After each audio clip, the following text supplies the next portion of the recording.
Entonces, vamos a comenzar hoy con nuestro seminario. Nuestro seminario es el seminario de los martes a la noche, nuestro habitual seminario. En esta ocasión vamos a hablar sobre el rol central de la alimentación en el tratamiento de las adicciones. Y lo que vamos a trabajar fundamentalmente es intentar encontrar la conexión que existe entre la particular manera de alimentarnos que tenemos hoy en día con aspectos asociados a la adicción. O en términos más simples, cómo podemos hacer para hacer participar a la alimentación y hacerla una aliada en el proceso de la adicción y el tratamiento de la adicción. Así que lo que básicamente vamos a hacer hoy es lo siguiente. Primero yo voy a dar una presentación que va a durar más o menos una media hora, 40 minutos. La presentación de media hora, 40 minutos tiene algunos componentes teóricos que vamos a ir explicando y vamos a ir conversando.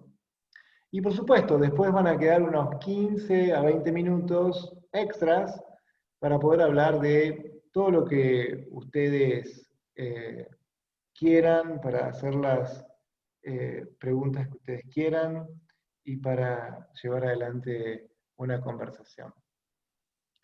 Entonces, lo primero que yo quiero que pensemos por un momento es, o que reflexionemos, mejor dicho, es hacernos una idea de cuántas personas en el mundo tienen sobrepeso o cuántas personas en el mundo tienen obesidad. Y la verdad es que te va a resultar súper interesante saber, posiblemente que 600 millones de personas en el mundo tienen obesidad, obesidad de tipo 1, 2 o 3, que son personas con mucha cantidad de peso corporal. Y las personas con sobrepeso, esto es, personas que por el sexo y la edad tienen más peso corporal, son aproximadamente unos 2.000 millones de personas. Así que la cuenta dice que un tercio de la población mundial actualmente tiene sobrepeso. Y por supuesto, esto habla mucho de la forma en que comemos, de la forma en que consumimos nuestros alimentos y el tipo de dieta que tenemos. Y ahora dentro de un ratito veremos un poco esto, porque lo cierto es que, no sé si ustedes lo notan, bueno, ahora estamos en septiembre, falta poco para el día de la primavera y ya dentro de algunas semanas más van a empezar a aparecer en todas las revistas, en las páginas web de muchos sitios de páginas web, de muchas eh, de canales de televisión, de radios, etcétera, etcétera, diferentes tipos de dietas, diferentes tipos de planes nutricionales para bajar los kilos de peso que fuimos ganando entre la cuarentena y que fuimos ganando en el invierno y poder estar con menos peso para el fin de año o el verano. Y entonces siempre nos preguntamos lo mismo, ¿no? Y decimos, bueno, si yo soy una persona que tiene cierta capacidad, cierta formación, cierta posibilidad de entender, y si tengo una poderosa fuerza de voluntad y quiero disminuir el peso y quiero empezar a comer adecuadamente, ¿cómo es posible que año tras año mi peso corporal siga siendo malo o no logre los objetivos y que tenga el colesterol alto y los triglicéridos altos o el azúcar de la sangre alta, ¿no? Bueno, vamos a tratar de develar un poco este misterio para poder trabajar un poco sobre eso. Entonces, en promedio, las personas tratan de bajar de peso de 3 a 4 veces por año. Y por supuesto que uno podría pensar, pero algunas personas bajan de peso y después suben. Ahora está la dieta intermitente de moda, después puede haber otra dieta que sea con suplementos, después hay otras dietas que tienen otros componentes como la dieta paleo, etcétera, etcétera, etcétera. Ahora, si uno regula, ordena, controla lo que come y baja inicialmente de peso, ¿por qué uno continúa con el peso alto después? En realidad lo que las investigaciones dicen es que solamente el 0,01%, esto es un porcentaje muy bajito de las personas que bajan de peso, terminan conservando el peso a lo largo de el primer año posterior a que bajaron de peso. Lo que tenemos como punto central es que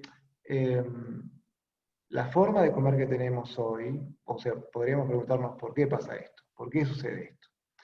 Bueno, el comienzo de la respuesta es que la forma que tenemos de comer hoy por hoy, en el año 2020, las comidas modernas que tenemos, las comidas ultraprocesadas que tenemos, o la forma de comer que tenemos, básicamente toman de rehén al cerebro en áreas que son súper importantes para mantener toda una pauta de satisfacción y de saciedad, y hacen que la disminución del peso sea básicamente imposible. Entonces, tenemos que lograr a través del rol central de la alimentación en la adicción o el tratamiento de la adicción, hacer que la alimentación trabaje a favor de la recuperación y no a favor de la adicción. ¿Sí? Entonces, ¿cuáles son los procesos que hace que la dieta actualmente haga que, o hace que sea prácticamente imposible disminuir el peso corporal? Bueno, vamos a empezar un poco con esto y vamos a tratar de develar un poco el misterio. Porque por otro lado, no solamente hay una conexión entre el uso de alcohol, de drogas y la obesidad, o el aumento del peso corporal, sino que hay una relación entre la obesidad o el sobrepeso y las enfermedades como los accidentes cerebrovasculares, el cáncer o la diabetes de tipo 2 y luego la diabetes de tipo 1. Entonces, dijimos recién que es prácticamente imposible para los seres humanos bajar de peso con la dieta y la forma de comer que actualmente tenemos. Y yo, al fin y al cabo, no pude responder todavía por qué eso sucede. ¿Y qué conexión tiene eso con la adicción? O con el tratamiento y con la recuperación. Entonces, vamos a empezar a develar este misterio empezando por lo básico. Y empezando por lo básico es comenzar, al igual que pasa con la adicción, a reflexionar sobre lo que mucha gente cree que comprende, que es el famoso o la famosa fuerza de la voluntad. En realidad siempre se piensa que la fuerza de la voluntad es básicamente, decía, un aspecto de nuestro carácter moral, ¿no? O es algo vinculado con la fuerza con la que nos comprometemos, la energía que le ponemos a hacer alguna cosa o a dejar de hacerla. ¿Cómo llevamos adelante la fuerza de la voluntad? Lo cierto es que la fuerza de la voluntad es básicamente una construcción que hacemos para, en última instancia, pensar que si ponemos la suficiente energía, el suficiente empeño, en este caso, en no comer o en comer los alimentos adecuados, esta vez va a funcionar. Esta vez voy a tener la suficiente fuerza de la voluntad para que las cosas sean efectivas, para que yo coma adecuadamente, no coma adecuadamente, algunas otras cosas, cómo me ejercite, dónde, cuándo, y que si yo hago esto, las cosas van a funcionar. ¿Sí? En realidad, simplemente la fuerza de la voluntad es una función del sistema nervioso. Y mientras que algunos estudios han mostrado que es un componente bastante poderoso en algunas personas, tiene fundamentalmente que ver con la capacidad que tenemos de graduar ciertas fluctuaciones del azúcar de la sangre, de la glucosa de la sangre en cierta región. Y cuando podemos regular esta situación, que ahora veremos cómo lo hacemos, no tenemos algo que llamamos la fatiga de nuestro yo, la fatiga de nuestro ego en la toma de decisiones. Y lo vamos a nombrar entonces a la fuerza de la voluntad, y vamos a ver qué es la fuerza de la voluntad, con un brevísimo experimento. Porque en el año 1998, básicamente, un investigador de psicología que se llama Roy Baumeister, hizo el famoso experimento de la radicheta. Y el experimento de la radicheta, como se llamó, parece raro, pero consistió en lo siguiente. Tomamos a 3 grupos diferentes de estudiantes y se les explicó que lo que iban a hacer es un conjunto de test psicológicos. Y por supuesto los estudiantes llegaban a una primera habitación, a una segunda habitación y una tercera habitación. En la primera habitación, perdón, una de las cosas que eran importantes en este experimento era que se les pedía a los estudiantes que no cenaran la noche anterior, o sea que fueran a la evaluación, al experimento, con mucho hambre. Entonces, en la primera parte de la experiencia, se ponen los estudiantes en una habitación y en esa habitación lo que encuentran los estudiantes es básicamente una, un exquisito aroma de recién horneadas galletitas y tortitas y cosas así. Y entonces allí, en ese ambiente con aroma de galletitas y de tortas recién horneadas, se le pidió a los estudiantes, se les pidió que se pusieran sobre la mesa y se les mostraron 2 bowls, ¿no? 2 recipientes, uno lleno de radicheta cruda y el otro con un platito lleno de chocolates y de galletitas que estaban recién horneadas. A un grupo, al primer grupo, se le pidió que podían comer todas las radichetas que quisieran mientras llenaban un cuestionario, pero se los previno de no comer el plato del lado que estaba lleno de tortas y galletitas de chocolate. Al segundo grupo se le dijo que podían comer todos los chocolates que quisieran, todas las galletitas que quisieran, pero que no tocaran la radicheta. Por supuesto que el tercer grupo no encontró ni galletitas ni radichetas y se usó como grupo control. A cada participante se le pidió entonces que después llenara un conjunto de cuestionarios durante unos 15 minutos. Ese cuestionario, en una habitación del lado, se les dijo que era un cuestionario con el que ellos podían realmente hacer el estudio. Que era en realidad, era una trampita, porque era una serie de que no tiene ningún sentido. Entonces, los participantes que se resistieron a no comer las galletitas de chocolate, que comieron nada más que las radichetas, prácticamente le fue imposible sostener la atención por más de 8 minutos. O sea, tuvieron mucha dificultad y dejaron el trabajo que estaban haciendo muy rápidamente, se desmotivaron muy rápidamente. Las cosas que tenían que resolver los estudiantes que habían comido las galletitas de chocolate o las tortas duraron 19 minutos en promedio. Y entonces simplemente lo intentaron hasta los 19 minutos. Entonces, esta fue la primera vez en que nos dimos cuenta de que la fuerza de la voluntad era una cosa que se podía medir. Si tenías motivación o glucosa en el cerebro, ibas a tener más capacidad para tener fuerza de la voluntad. Y si tu glucosa bajaba, como le pasaba a los chicos que comían la radicheta, la fuerza de la voluntad caía.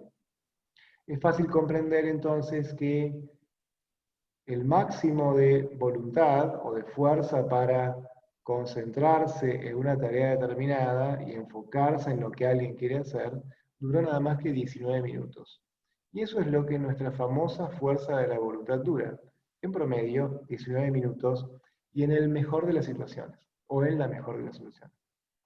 Que no suele ser lo que suele pasar, porque en la vida real tenemos que responder mails, leer el teléfono celular, llevar a los chicos a la escuela, estar ansiosos por alguna cosa, repetir algunas cosas que no se entendieron a tu esposo o a tu esposa. Entonces, cuando estamos cansados, cuando estamos agotados, rápidamente se demostró también que la fuerza de la voluntad cae. Por eso, si ustedes me preguntaran, muy bien, entonces, ¿qué quiere decir todo esto? ¿Dónde está la fuerza de la voluntad? Bueno, la fuerza de la voluntad de los seres humanos está detrás de la corteza prefrontal. La corteza prefrontal es una corteza que tiene nuestro cerebro, que es como la guía de lo que nosotros, de a dónde nosotros vamos, de las decisiones que tomamos, de las opciones que tenemos. Pero detrás de esa corteza prefrontal hay otra corteza más profunda que es como una especie de termostato que, mejor dicho, es una corteza que lo que hace es conectar la corteza prefrontal con centros más primitivos que regulan el azúcar, la cantidad de lípidos, la cantidad de agua que el cuerpo tiene en el hipotálamo. Y ese tipo de conexión que está en uno y otro punta es a través de esta corteza que se llama corteza cingulada anterior. La corteza cingulada anterior es lo que cuando está activa le dice a la corteza prefrontal, ocúpate de esto, dale bolilla a esto y hace esto. En cambio, la corteza cingulada anterior, cuando tiene poca glucosa, como cuando tenemos hambre, cuando estamos cansados, cuando estamos fatigados, es muy sensible a esas fluctuaciones de glucosa, se apaga y la corteza prefrontal se desconecta. No tenemos capacidad para comer lo que debemos, el tiempo que tenemos para comer, y nos dedicamos básicamente a comer lo que nuestro centro de recompensa, lo que nuestro hipotálamo, que es esta región tan primitiva que media y mide la cantidad de azúcar, de lípidos, de proteínas que tenemos, nos indica, que es todo lo que podemos comer. Absolutamente todo lo que podamos comer. Por eso decimos que el hambre es insaciable, porque si nuestra capacidad para tener fuerza de voluntad dura 19 minutos nada más, si se depleta cuando el azúcar baja, si baja cuando estamos cansados, si baja cuando estamos estresados, la capacidad para tomar buenas decisiones cuando comemos va a estar en jaque porque la cingulada anterior no va a funcionar todo el tiempo, simplemente porque básicamente si estuvimos ocupados durante todo el día, muchas horas, llegamos al final del día cansados, agotados, y a esa hora es mucho más fácil comer pizza o después comerse 2 porciones de torta que cocinar cosas que me redunden en un beneficio para mí. Entonces caímos en esta trampa de la fuerza de la voluntad. Así que básicamente el problema que tenemos es que la fuerza de la voluntad siempre falla, no tenemos que confiar en ella.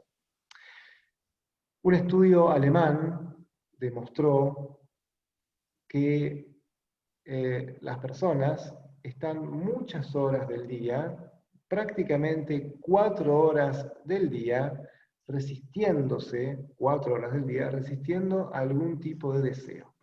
Pueden ser deseos de comida, deseos sexuales, deseos de chequear Facebook, deseos de dormir, deseos de hacer actividades placenteras. 4 horas por día estamos definiendo, no voy a comer esto, no voy a chequear el mail, no voy a salir a caminar sin haber terminado de hacer todo esto. Y entonces, pero ¿saben cuál fue el impulso, el deseo que mayoritariamente las personas resistieron? Adivinen cuál fue. Bueno, fue como siempre la comida. El comer adecuadamente es un problema y el resistirte a comer cosas ricas, cosas interesantes para los seres humanos, cosas que tengan mucho azúcar, hacen que la trampa de la fuerza de la voluntad esté activa. Porque básicamente tenemos que lograr que la singular anterior, que es la que hace que la fuerza de la voluntad funcione, restablezca la capacidad de decisión. Y eso lo hacemos con azúcar, entonces por eso queremos comer mucho azúcar. Y lo hacemos también con otras cosas, como la meditación, rezando, con la conexión social, durmiendo, o con la gratitud. Todo eso hace que la fuerza de la voluntad mejore, porque eso hace que la corteza singular anterior vuelva a funcionar bien. Y entonces, otra de las conclusiones de este estudio es que estamos 4 horas por día resistiendo impulsos, sobre todo impulsos vinculados con la comida, y tomamos nosotros, en promedio, 221 decisiones alrededor de la comida por día. Por supuesto que son decisiones adecuadas, inadecuadas, bueno, teniendo en cuenta que las dietas no suelen ser útiles y que los programas de dieta se enfocan en lo que comemos y lo que no, evidentemente caemos en la cuenta de que no son buenas decisiones las que tomamos, ¿no? Así que lo primero es ver el problema de la fuerza de la voluntad que ya hemos visto. No podemos confiar en la fuerza de la voluntad para comer adecuadamente ni para bajar de peso. Como tampoco podemos confiar en la fuerza de la voluntad para no usar drogas, no usar alcohol o no embarcarnos en cualquier conducta compulsiva. Debemos hacer varias otras cosas. Así que lo primero que dijimos era que el motivo por el cual las personas estamos atadas a cierta forma de comer es por nuestra forma de comer, por la dieta, por el tipo de calorías y por el tipo de alimentos ultraprocesados que consumimos. Y por supuesto, ahora veremos cómo esa adicción a la comida que luego se desarrolla tiene que ver con esta hambre insaciable que a veces las personas tenemos. Porque básicamente si la fuerza de la voluntad, que es este sistema que está orientado en nuestro cerebro, no funciona bien y hace que seamos muy vulnerables a nuestras opciones con respecto a la alimentación, eso hace que también, o hay un primo hermano de esto, que tiene que ver con un hambre insaciable y con una gran cantidad de deseos o impulsos de uso, en este caso, de azúcar y de comidas ultraprocesadas que nos sobrepasan y que son las que terminan haciendo que aumentemos de peso. Y veremos por qué pasa esto. En realidad, nosotros venimos de personas que vivieron hace 100, 200.000 años sobre la Tierra y que fueron desarrollando sistemas de alimentación cada vez más sofisticados. Pero hace nada más que, no sé, 100 años atrás, 200 años atrás, la manera de comer de las personas era muy diferente de la manera de comer que tenemos ahora. Ahora podemos tener el alimento que querramos, cuando lo querramos, en el momento y en la consistencia y de la forma que querramos. Y esto era algo impensado hace 100 años atrás. Por eso frecuentemente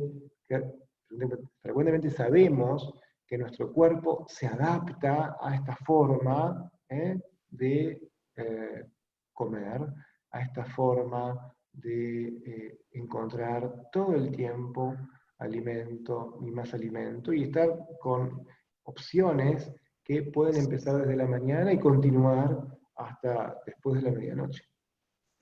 Por otro lado, hace 100 años no comíamos 4 veces por día. En general, los estudios históricos reportan que la mayoría de la gente comía 2 veces por día. Comía básicamente al mediodía y luego antes de irse a dormir a la noche. Hacía un desayuno muy liviano y prácticamente no tenía ninguna merienda.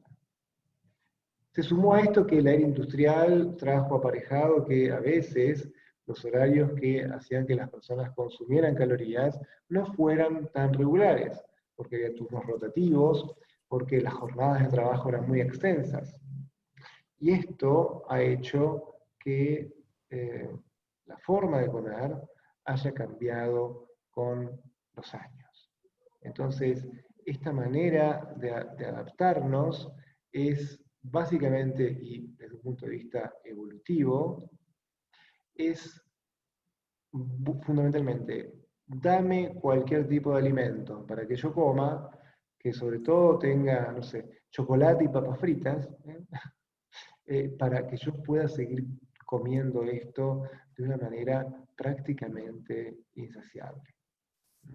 Entonces, si nos ponemos a ver por qué sucede esto, vamos a ver que es por dos motivos. Lo primero es por la frecuencia con la que la gente come, pero sobre todo por el tipo de alimentación que tenemos.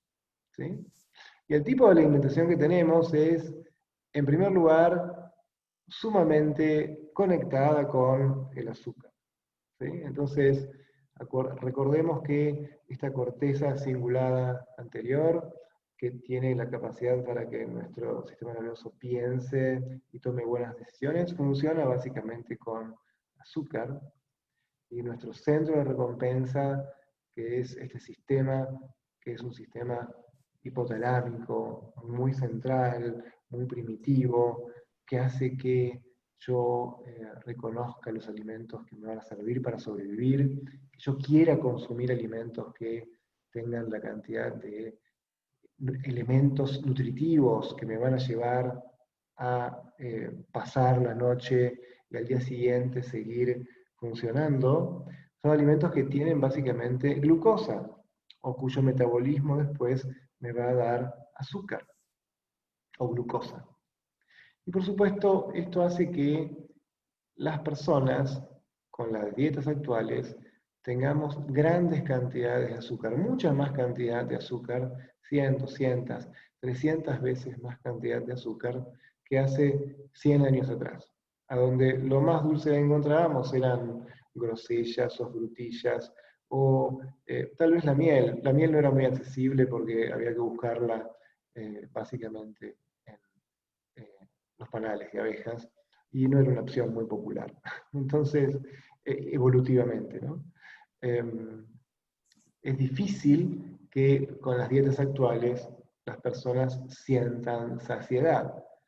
Y eso pasa porque nuestro sistema mediante el cual logramos tener saciedad, que ahora lo veremos, es un sistema que funciona con glucosa, pero con ciertos niveles de glucosa. Y las dietas actuales sacan a ese nivel de glucosa de rangos adecuados. Y por supuesto esto genera una gran cantidad de absorción de tóxicos y de formas de comer que no son las mejores. Así que esto nos lleva a uno de los problemas centrales sobre por qué nosotros comemos una mayor cantidad de alimentos que tienen azúcar. Bueno, porque son dulces, porque tienen hidratos de carbono, porque tienen una mayor cantidad de generar saciedad, y porque fundamentalmente cuanta más cantidad de azúcar comemos, los seres humanos a través de toda nuestra historia, eh, mayor capacidad tienen los alimentos de tomar de rehén a este hipotálamo, que es este centro que gradúa y nos da saciedad para decir, no puedo seguir comiendo más porque ya estoy satisfecho. Así que lo próximo que vamos a hacer es, yo les voy a contar qué es lo que pasa cuando empezamos a comer. Cuando empezamos a comer y tenemos mucho hambre, en algún momento empezamos a comer, aumentan los niveles de azúcar de nuestro sistema, y en algún momento, más o menos a mitad de la cena o del almuerzo, empezamos a sentir saciedad y empezamos a comer menos hasta que dejamos de comer. Pero si tenés adicción a la comida, o si tenés algún problema adictivo vinculado con las dietas actuales, vos vas a tener hambre y vas a empezar a comer, pero rápidamente vas a dejar de tener hambre o no vas a identificar que seguís teniendo hambre, pero aún así seguís comiendo y la curva se aplana y no volvés a tener hambre. Perdón, no volvés a sentir saciedad. Dejás de comer habitualmente y normalmente cuando sentís saciedad. Cuando tenés un sistema nervioso tomado por alimentos ultraprocesados, tomado por dietas que tienen un montón de azúcar, la capacidad que tenemos para sentir saciedad ya no existe. Y eso no existe fundamentalmente porque esa respuesta de saciedad ha dejado de estar. Y nos podemos preguntar por qué pasa eso, por qué sucede eso. Bueno, vamos entonces a darles un poco de historia y vamos a fijarnos en algunos libros y en algunos experimentos, en este caso con ratoncitos. En el año 1949, un grupo de ratitas de laboratorio comenzaron a aumentar mucho de peso, muchísimo de peso. Aumentaban tanto que los investigadores se sorprendían porque vieron que las ratitas habitualmente se mueven para todos lados. Pues estas ratitas se quedaban absolutamente quietas. Solamente se movían de la jaula si le ponías la comida en otros lugares. Si no, permanecían todo el tiempo dando vueltas, se quedaban en el mismo lugar, ¿sí? Y en ese lugar comían. Y por supuesto que después de algunos años, esto era notable, ¿no? Porque decían, che, ¿cómo es posible que todas las ratitas son habitualmente roedores que dan vueltas para todos lados? Y estas se quedan quietas y engordan y comen y comen y comen y nunca se llenan, son ratitas barril sin fondo. Bueno, después de algún tiempo, y después de muchas investigaciones, y de una gran cantidad de estudios, en el año 1994 se descubrió qué es lo que pasaba. Un investigador que se llamó Friedman identificó que esas ratitas no liberaban una hormona que se llamaba leptina y que sale del hipotálamo, que es de este lugar a donde regulamos la cantidad de glucosa, la cantidad de grasas, la cantidad de agua que tiene nuestro cuerpo. Y también eso tiene que ver con el hipotálamo, cómo regulamos la temperatura corporal, la fatiga o la actividad, la capacidad de sentir o no sed, la capacidad de aumentar o disminuir la frecuencia cardíaca y estar conectados unos con otros y que nos guste eso. Es como un comando vital muy central en el tallo cerebral, este hipotálamo, ¿sí? Que secreta en parte esta hormona que se llama leptina. Leptina se llama leptina porque viene del griego, que quiere decir, viene de leptos. Leptos quiere decir delgado. Entonces, ¿qué sucede cuando comemos alimentos, cuando tenemos una alimentación determinada? Secretamos a partir del hipotálamo leptina. Y la leptina que sale del hipotálamo le dice este centro que es muy primitivo, pero muy vital, y que se llama tallo cerebral, donde está el centro de la saciedad, che, tengo que dejar de comer. Entonces, evidentemente ahí dejamos de comer.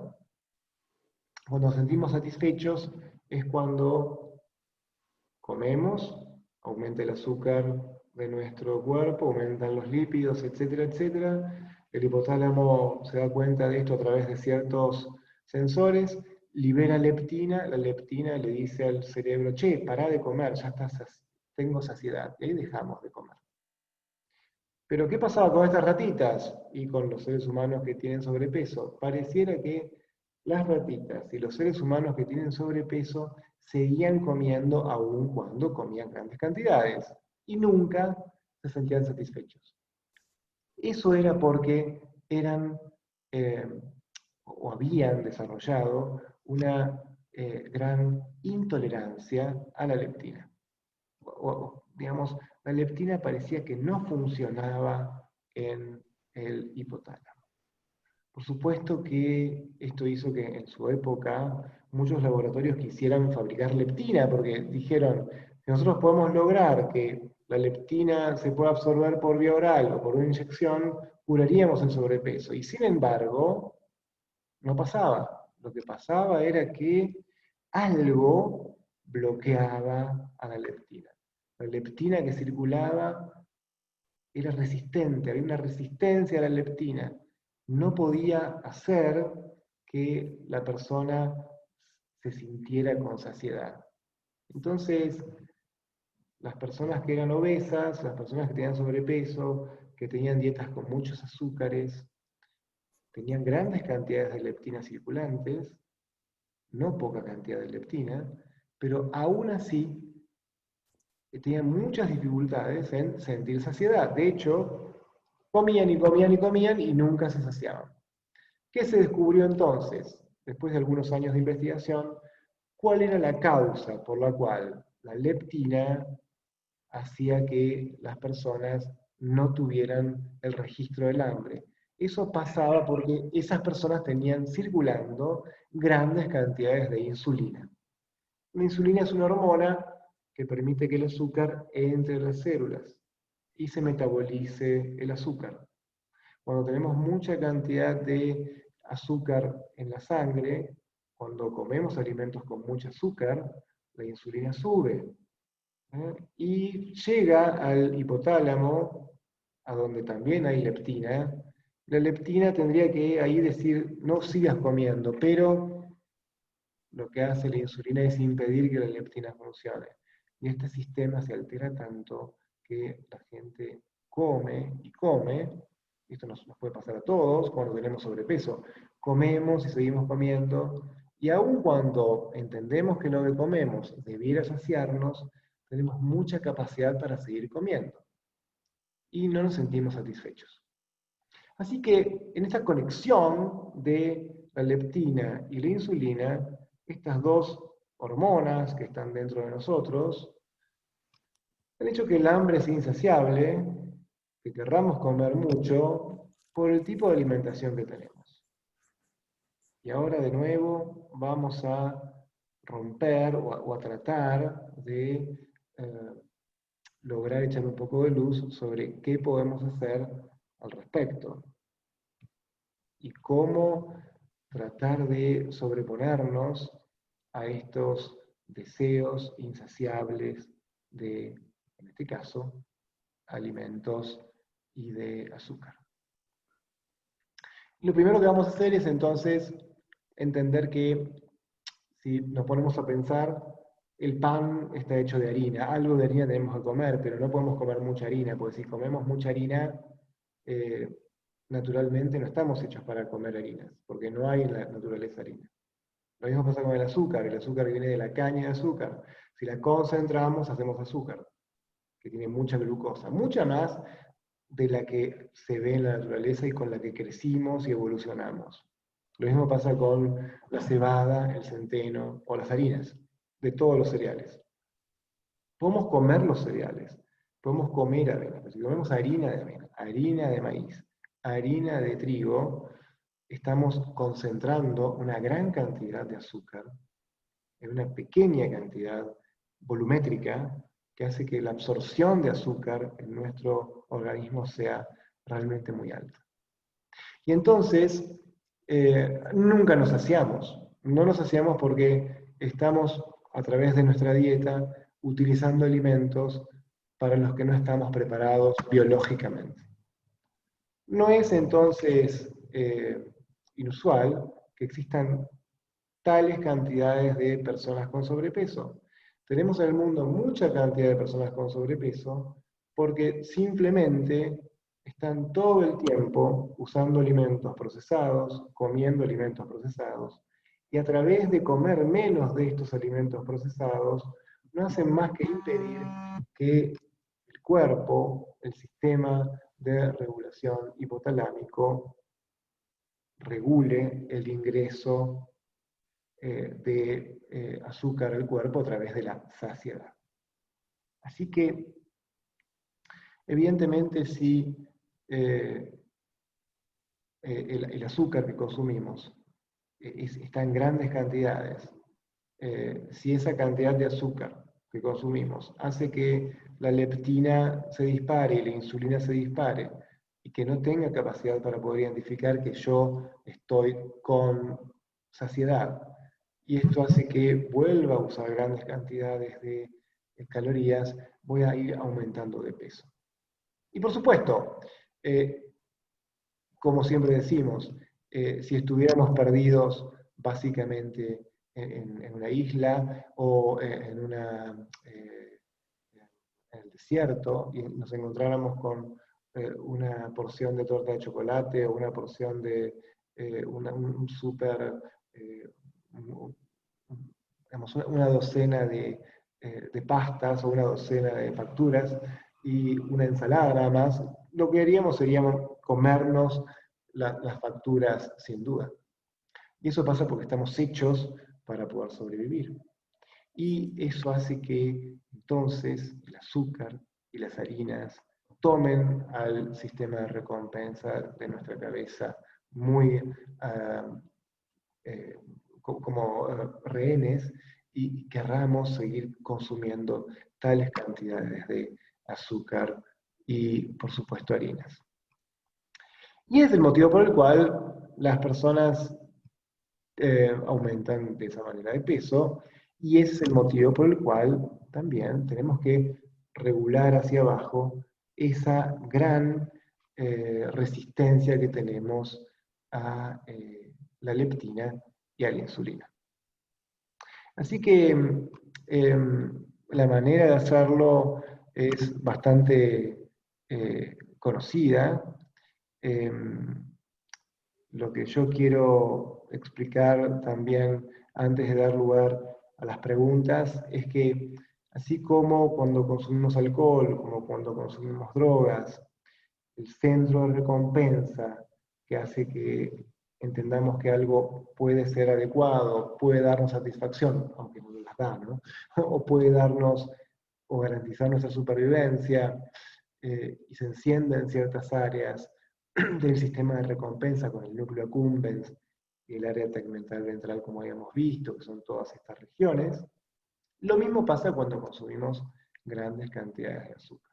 Cuando consumimos grandes cantidades de azúcar, estos receptores de dopamina se encienden y básicamente hay una relación entre esto y el desarrollo de obesidad. Con el tiempo, por supuesto, esto se va a estabilizar, se va a regenerar, y los deseos por sustancias azucaradas van a disminuir, el impulso por sustancias con mucha cantidad de harina va a disminuir a niveles normales.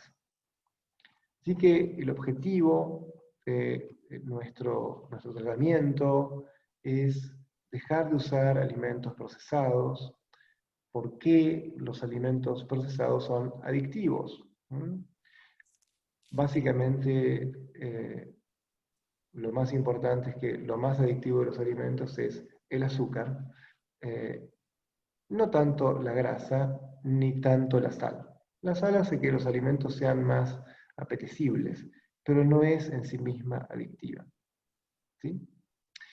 Y una última consideración acerca del uso de edulcorantes artificiales, como la sucralosa o la sacarina, etcétera, etcétera. En última instancia, nuestro cerebro actúa con sustancias azucaradas. Entonces, cuando tenemos azúcar o identificamos que hay algo azucarado en nuestra boca, sea o no sea azúcar, nuestra cabeza lo que hace es darle la orden al páncreas para que libere insulina. Esa insulina se libera, y por supuesto la insulina lo que hace es hacer que el azúcar sanguíneo que queda se absorba. Pero yo no estoy comiendo azúcar, estoy comiendo una sustancia que es azucarada pero que no tiene azúcar. Son calorías vacías. Entonces, lo que terminamos concluyendo es que las ratas de laboratorio, los seres humanos alimentados con dietas en base a sacarina o dietas en base a azúcares artificiales, tienen un 29% más de chances de tener obesidad y de tener aumentos de peso. Así que, evidentemente, este es un tema bastante estudiado hoy en día.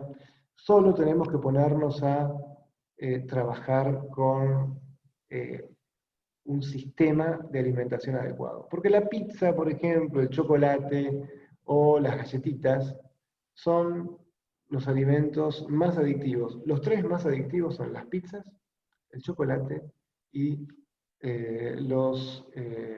las galletitas. Así que este es el punto, ¿no? Y evidentemente lo más importante acá es volver a regular estos receptores de leptina, volver a regular estos receptores de insulina y estos receptores de dopamina hacia abajo para que, nuevamente, como les decía, la susceptibilidad que tenemos a los alimentos con azúcar sea normal y por ende nos acostumbremos a usar una cantidad total de calorías menor a la que usamos para poder bajar de peso y sobre todo conservar esta disminución del peso. Bueno, este es un poco el concepto que hay entre el uso de este tipo de productos y la adicción, ¿no? O sea, es muy difícil, es como decirle a un alcohólico, mira, si vos tomás un poquito de alcohol, no vas a curar el alcoholismo. Y acá pasa lo mismo, ¿no? Si yo tengo disparadores con azúcares conectados con grasas, si yo tengo alimentos de ese tipo, voy a tener muchas más chances, no es que voy a tener muchas más chances, voy a aumentar el peso y voy a seguir aumentándolo y no lo voy a poder bajar. Así que, ¿alguien tiene alguna pregunta que hacer o quiere contarnos algo? ¿O les gustaría? Bueno, es algo que me queda como inconcluso. Sí. Yo soy de comer muy sano, pero súper sano, em, pero sí uso edulcorante.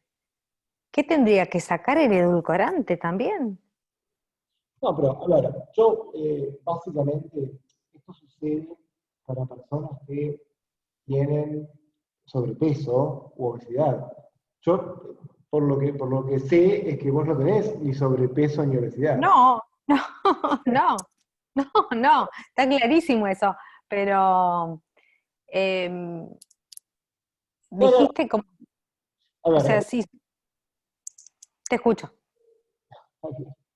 lo que yo quería decir es que si vos tenés sobrepeso u obesidad y querés bajar de peso y querés no tener, y querés sostener esta disminución del peso, lo que Ujú. tenemos que hacer es no usar edulcorantes artificiales. ¿Por qué? Porque los edulcorantes artificiales engañan al sistema nervioso, haciéndonos creer que estamos absorbiendo azúcar y nos hacen Ujú. consumir más cantidad de azúcar todavía. El único motivo por el cual a alguien que no tiene, o el único motivo por el cual alguien que no tiene obesidad quisiera no usar los edulcorantes artificiales es porque o le dan sabor metálico o consideran que es más sano consumir azúcar. Si vos me preguntás, ¿es más saludable o para la regulación de mi glucosa? ¿Es mejor los edulcorantes artificiales o el azúcar? Bueno, antiintuitivamente te puedo decir que vas a bajar de peso o vas a conservar mucho mejor el peso si usas azúcar, baja cantidad o miel, que si usas edulcorantes artificiales, teniendo el peso normal, ¿no? ¿Se entiende esto? Bien. Sí, perfecto, perfecto. Sí, sí. No es lo mismo si tenés sobrepeso o si No, no, no. hace mucha cantidad de kilos. ¿Sí? Bien. Viene un poco por ahí. ¿Alguien más tiene alguna pregunta que hacer? ¿Algo que quiera comentar? ¿Alguna duda? ¿Y de cómo podemos hacer para no continuar estando enfocados en esta trampa de la fuerza de la voluntad, ¿no?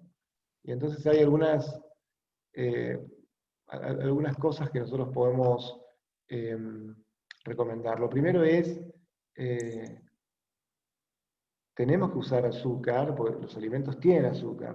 Por ejemplo, no sé, las manzanas tienen azúcar, todos los nutrientes tienen azúcar, no sé, eh, los porotos de soja tienen azúcar.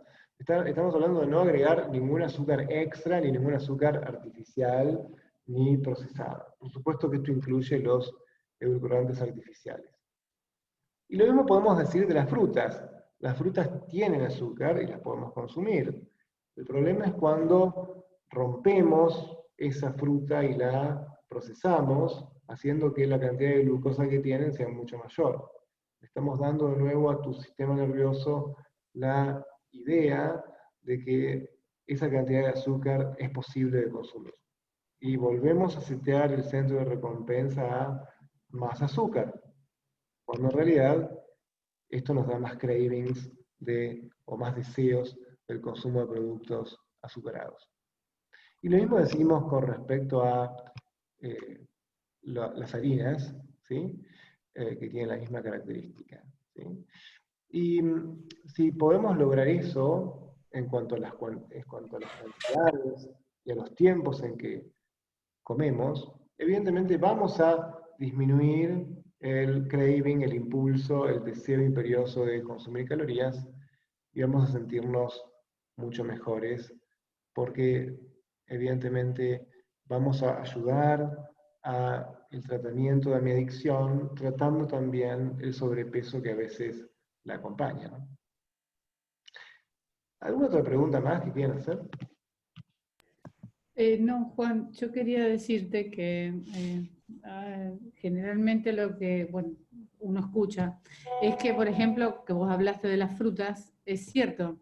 Normalmente la mayoría de los que hacen nutrición, que me compete bastante por mi profesión, siempre recomiendan una fruta por día. Y vos tenés gente que a lo mejor te dice, no, pero yo hago una dieta re sana, como fruta todo el día. Entonces vos le decís, pero ¿y cuánta azúcar estás ingiriendo?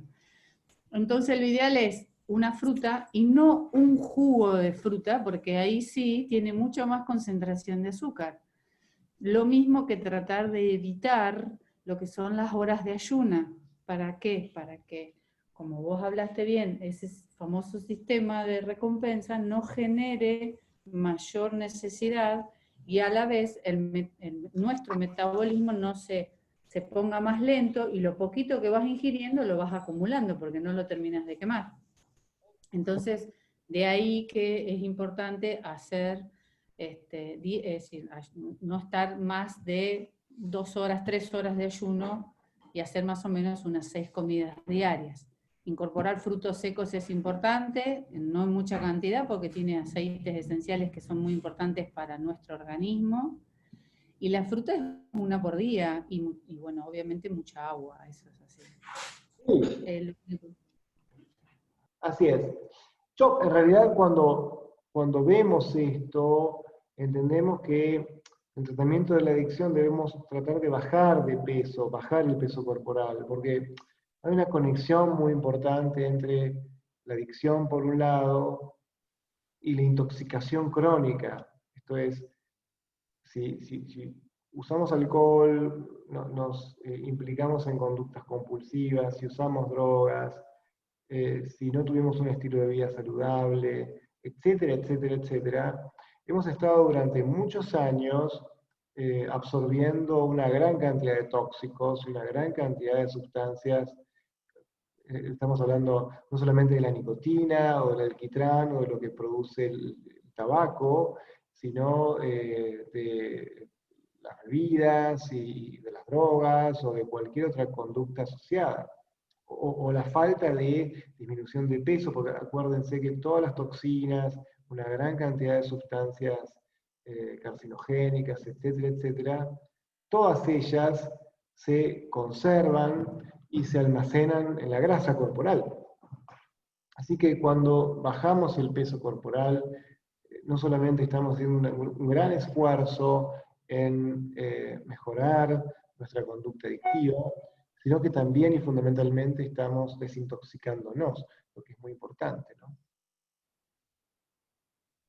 Así que este es un poco el concepto que queremos dar del rol vital que tiene la forma de comer, la forma de alimentarse con el hecho de estar en recuperación y pertenecer o llevar adelante el programa de rehabilitación.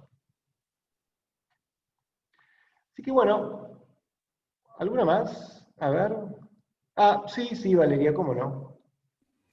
Por Hola, favor. buenas noches. ¿Cómo les va? Yo estoy trabajando con pacientes en recuperación de drogas, de sustancias y también conductuales, y nos pasa que en el periodo de abstinencia, y acá va mi pregunta, quieren y solicitan mucho el tema del chupetín, el chocolate, porque obviamente están en periodos de abstinencia.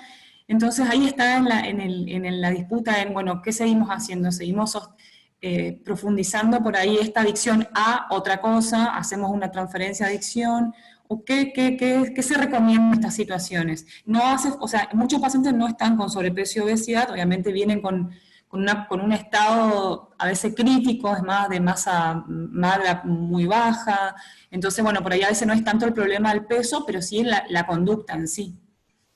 Mi pregunta es, ¿cómo trabajar? ¿Qué recomendás? Bueno, es una muy buena pregunta, y la verdad es que es una pregunta súper importante, yo te la agradezco mucho, porque en realidad es cierto lo que nosotros vemos o lo que vos planteás, que la mayoría de nuestros pacientes tienen esta famosa adicción cruzada, ¿no? Esto es, uno puede dejar drogas, alcohol, qué sé yo, juego, nicotina, y después empieza a consumir grandes cantidades de azúcar, o comiendo. Recordemos también, esto yo no lo aclaré, muchas veces se dice la grasa es adictiva. Lo que las investigaciones determinan es que la grasa en conjunción con el azúcar es adictiva. Por ejemplo, con las facturas, por ejemplo, con las tortas. Cuando las grasas se unen a otros componentes salados, por ejemplo, que tienen no tanta cantidad o concentración de azúcar, la tasa o el consumo de esos alimentos es mucho menor. Así que, evidentemente, al principio, una gran cantidad, por ejemplo, estamos hablando de pacientes, por ejemplo, o compañeros que han consumido mucho tiempo estimulantes, o personas que vienen con consumos de alcohol muy importantes y que bajan de peso corporal y que cuando están en recuperación aumentan 10, 15 kilos, 20 kilos de peso, y quieren chupetines y quieren tortas y galletitas y todo esto, y se ponen bastante indulgentes con respecto a eso, y fuman, y toman café, ¿no? Entonces está el café, el tabaco y el azúcar. Entonces, evidentemente al principio creo que es un desmontar cierto camino, ¿no? Al principio los pacientes dejan lo que ellos consideran, o lo que, por supuesto que, vamos a ver esto, tanto la nicotina como los azúcares excesivos, o por ejemplo la cafeína, no producen tanto descontrol conductual ni tanta desregulación emocional. Producen algo, pero no tanto seguramente como las drogas o el alcohol. Entonces, al principio las personas se pueden liberar de las drogas y el alcohol. Hay cierta adicción cruzada con azúcar, nicotina y cafeína. Y después de esto, después de algún tiempo, a veces, yo en esto quiero ser claro, a veces muchas personas pueden estar algunos años hasta que vuelven a regular el peso corporal o hasta que el hipotálamo y el centro de recompensa se vuelve a regular y esto vuelve a funcionar adecuadamente. Entonces, lo que nosotros recomendamos, o lo que yo creo, es que estas formas de comer deben estar centradas y enfocadas en personas, o deben ser dietas o formas, o más que dietas, sistemas de alimentación para personas que están en recuperación, que son diferentes de las formas de comer o las dietas de personas que no han tenido antecedentes de adicción a las drogas o al alcohol. Creo que acá hay una diferencia sustancial, porque a lo mejor vos vas a encontrar en dietas comunes que usan edulcorantes, una baja cantidad de azúcar, una baja cantidad de harinas. No estoy diciendo con esto que haya que bloquearlas totalmente, pero reducirlas el máximo posible es muy importante. Y por supuesto que esto exige una determinada cantidad de alimentos. Se pueden pesar los alimentos, se pueden comer muchas más verduras de hoja, algo, por supuesto, legumbres hay que comer, y carne y pescado en menor cantidad. Así que la recomendación que yo doy es, en primer lugar, comprender que va a haber un tiempo en el proceso de recuperación de cualquier persona a donde seguramente va a aumentar mucho de peso, tal vez. Como te decía, 10, 15 kilos tranquilamente. Luego hay un periodo en donde, así como sacaste las drogas duras y complicadas, porque también, tu nombre es Valeria, ¿verdad? Sí. Sí, sí, sí, sí, sí, Ah, sí. ok. Discúlpame, Valeria, no me acordaba. Entonces, Valeria, sacamos esas sustancias tan adictivas, pero si vos seguís fumando y seguís aumentando de peso y tenés diabetes tipo 2, vas a terminar teniendo problemas de salud por esas cosas. Por el sobrepeso, por ejemplo, o por la nicotina, o por la obesidad. Entonces tenés que desmontar ese sistema. Y desmontar ese sistema implica realmente ponerte en un plan alimentario o en un sistema. La verdad es que la gente empieza a comer mejor si sus conductas alimentarias están dentro de un sistema determinado que las contiene. Y eso implica tener, así como tenés que regular personas, lugares, cosas, crecer como ser humano, cambiar tus formas de pensar, tus emociones, tus comportamientos.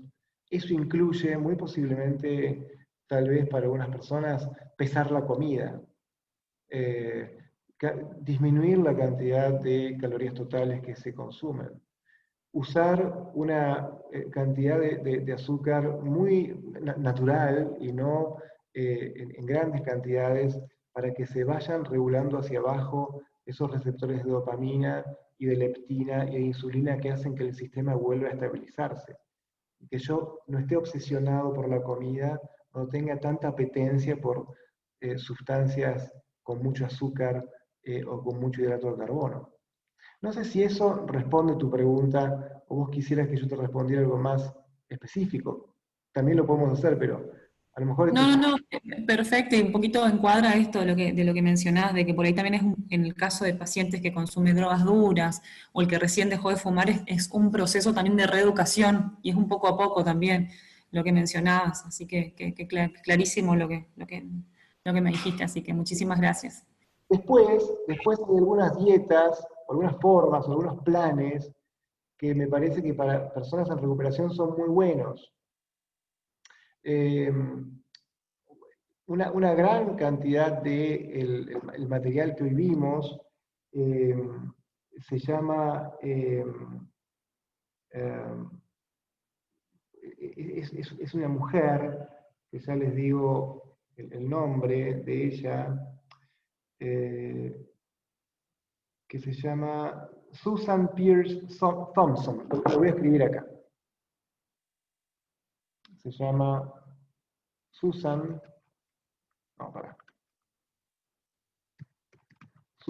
Pierce Thompson.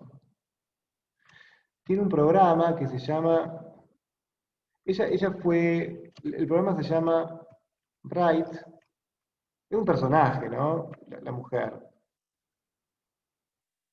Perdón, no se lo voy a, discúlpenme, voy a llevar, sí. Susan Pierce Thompson es una es psicóloga, era una mujer adicta a la comida y había desarrollado adicción a drogas hace algunos años atrás, y estuvo mucho en comedores compulsivos anónimos, y la verdad es que desarrolló una forma de comer en base a su trabajo y a su recorrido en comedores compulsivos anónimos muy bueno, y desarrolló esta forma que se llama Bright Line Eating, que en realidad se basa en esto que yo te comento, ¿no? En cuidar mucho el proceso asociado a los hidratos de carbono, a los azúcares simples, a todo lo que tiene que ver con las porciones y las cantidades, sin duda. Y también tiene todo un sistema de, por supuesto, de tomar notas y de llevar un libro y hacer meditaciones y reflexiones un poco al estilo de Narcóticos Anónimos a lo mejor, o de Alcohólicos Anónimos, en cuanto a leer la reflexión del día. En fin, tiene un modelo muy, muy firme y muy interesante para personas que tienen dificultades con las drogas o que tienen adicción y además necesitan cambiar sus hábitos nutricionales para bien. Muchas gracias, muchas gracias. No, al contrario, gracias. Bueno, ¿hay alguna pregunta más que tengamos? Sí, María. ¿Hay una pregunta? No, Juan, era simplemente porque me tengo que retirar. Estaba diciendo buenas noches para todos. Bueno, Nos vemos. la verdad es que les agradezco a todos la presencia. Hermosa la charla, Juan. Bueno, muchas gracias. Les agradezco mucho la ayuda, la presencia, el hecho de que estemos reunidos hoy acá es una fuente importante de que todos estamos incluidos con interés en estos temas, así que simplemente agradecerlos nuevamente e invitarlos el próximo martes a otro de los seminarios que damos habitualmente y que venimos dando desde hace varias semanas. Así que estén en contacto, quedamos en contacto a través de las redes o del internet y nos vemos la semana que viene. Muchas gracias a todos por participar. Gracias, muy interesante. Hasta luego, gracias a ustedes.